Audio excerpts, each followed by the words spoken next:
Shalom, party people, and welcome to the 12th Seas Toolbox. So today I want to talk to you guys about the Tekton angle head wrenches. This is not my whole set of the angle head wrenches that Tekton makes. This is just 5 of them that I figured you guys would get a pretty good representation of what's what. This is something that these wrenches are used relatively frequently for me, but just because they're relatively frequent use does not mean that they are my daily drivers. I think these are really, really well-made wrenches for what they are. The new part number for these, W Whiskey A Alpha E Echo 91003, is the SAE 19-piece set. The head geometry is a little bit different than these. This set's about 12 years old. And it has treated me very well. I use this set of wrenches, maybe not daily, but definitely weekly. I will reach for at least one of these, if not 5 or 6.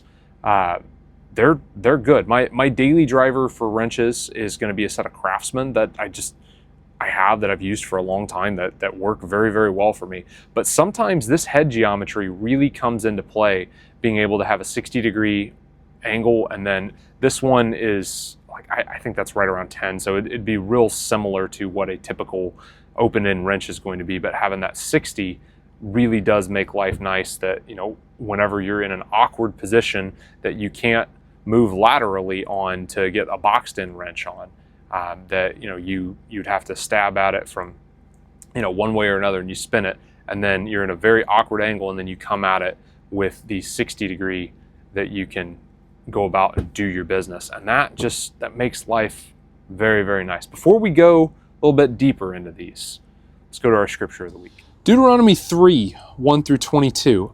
I'm going to read this in the New Messianic Version because there's a lot of names and place names that are in here that I really think that you guys should be able to see what's going on with the name translations, because that may give just a little bit more clarity with where we're at. Then we turned and went up our way to Bashan, fruitful, and Og, long-necked, the king of Bashan, fruitful, came out against us, he and all of his people, to the battle of Eldrei, good pasture.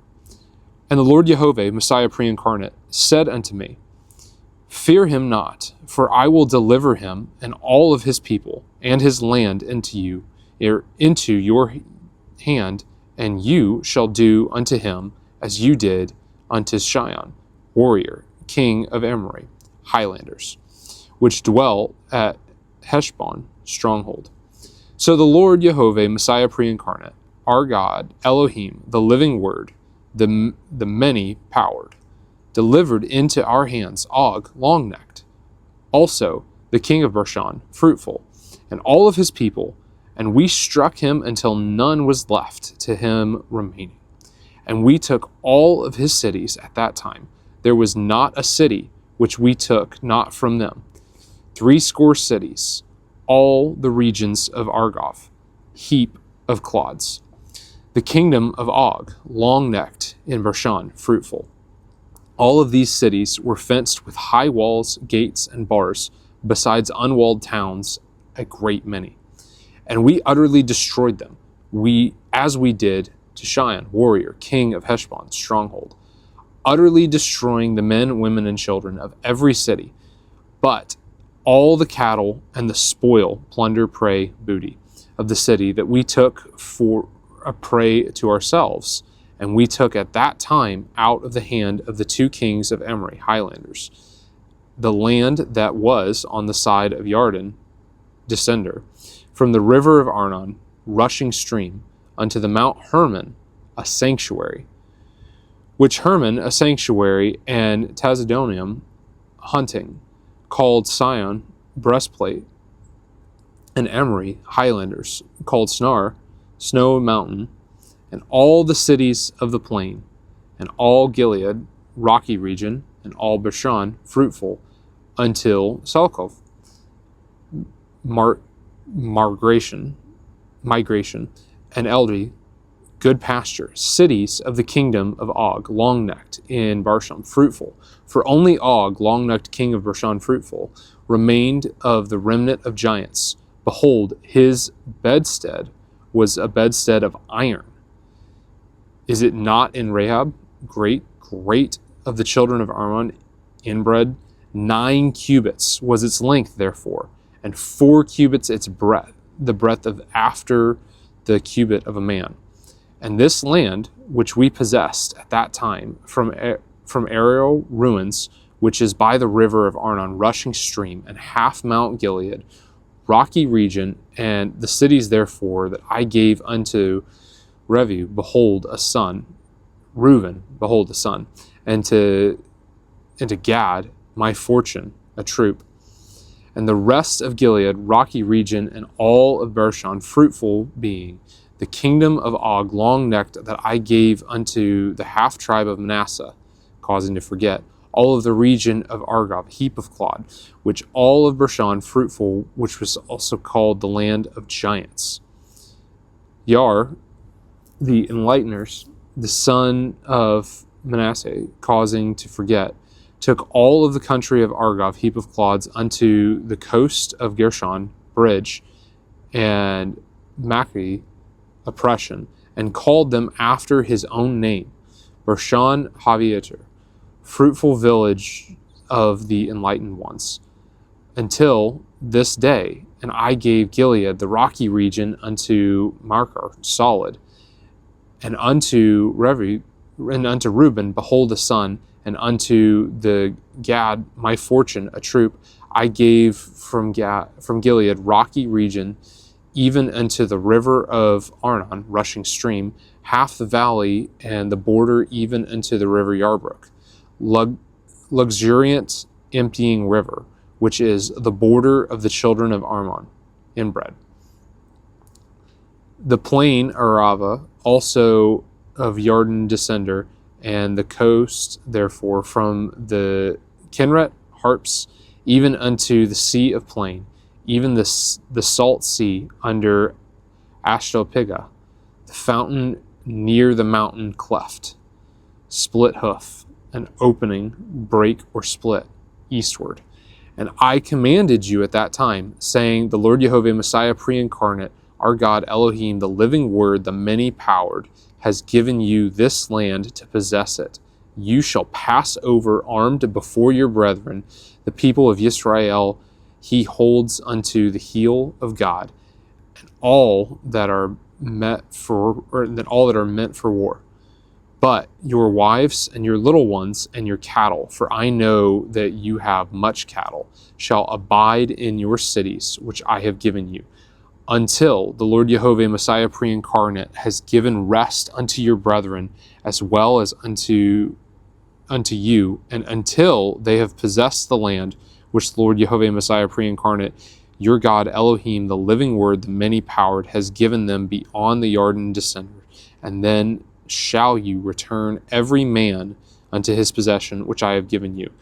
And I commanded Yehoshua, Jehovah is salvation, Joshua, at that time, saying, your eyes have seen all that the Lord Jehovah, Messiah pre-incarnate, your God Elohim, the living word, the many-powered, has done unto these 2 kings. So shall the Lord Jehovah, Messiah pre-incarnate, do unto all the kingdoms to which you pass.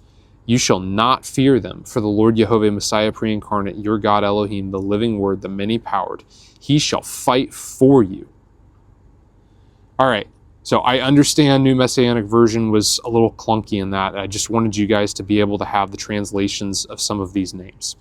So, takeaway on this one, very, very similar to last week, although the big difference in this section is that we do not have an emissary of peace going out to the king of Og. It is just Og meets them for war, and Og starts some stuff, and so there is some stuff. And don't start no stuff, there won't be no stuff. But Og is met in battle and he is defeated. And the biggest takeaway from this, and it is kind of buried in here, but Og's bed is 9 cubits long and it's 4 cubits wide. That cubit is somewhere between 16 and 22 inches. It depends on who you're talking to for the cubit length.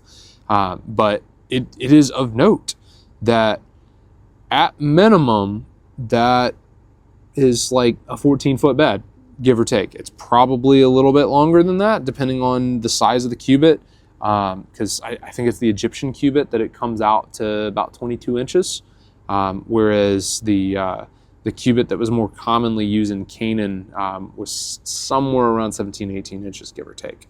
But however you do that math, King Og's bed or his couch or his coffin, it really depends on who you're talking to as to how that actually gets translated out, was 9 cubits long.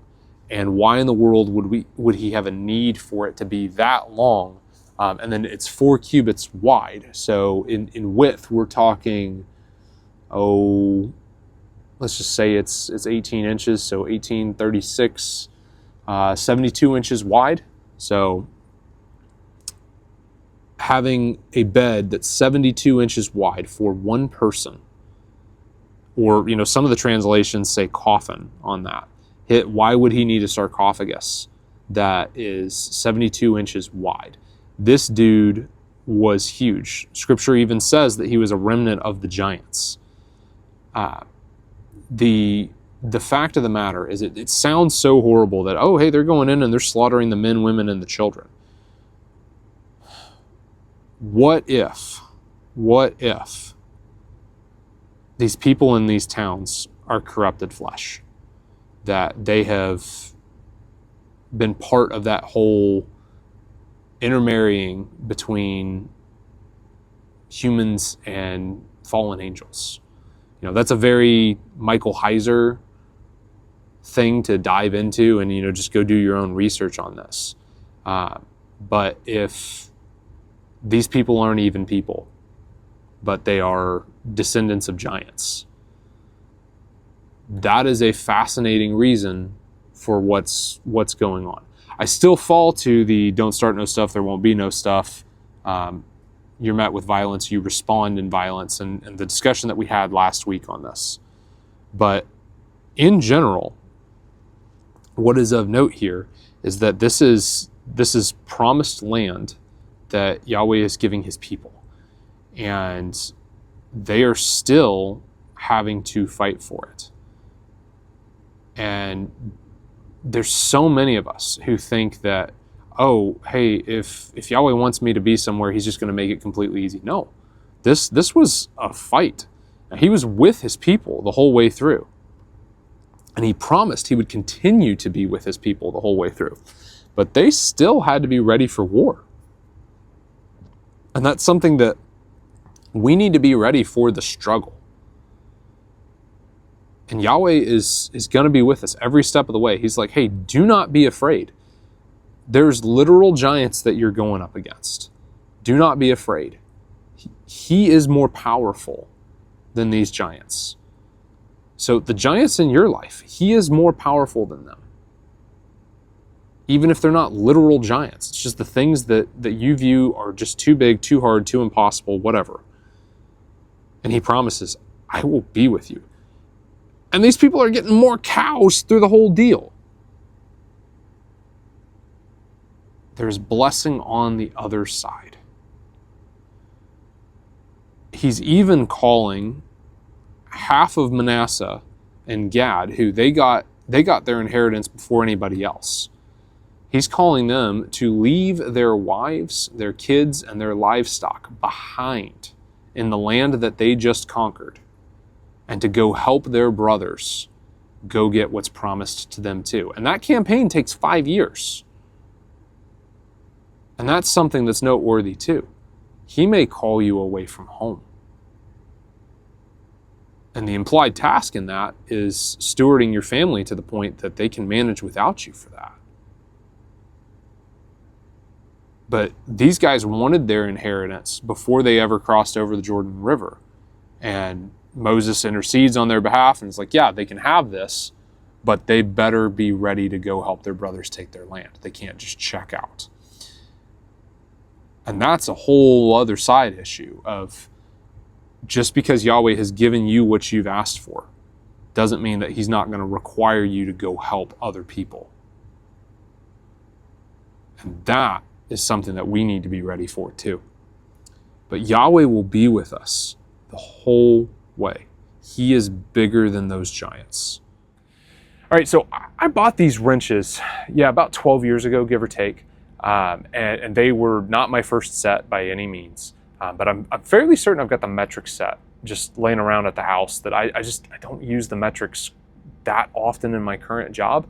But having these comes in pretty handy because sometimes I'll be in the middle of a jet engine and my coworkers will be trying to stab at a bolt with a normal opened end wrench trying to get in, and they might get a little bit of movement.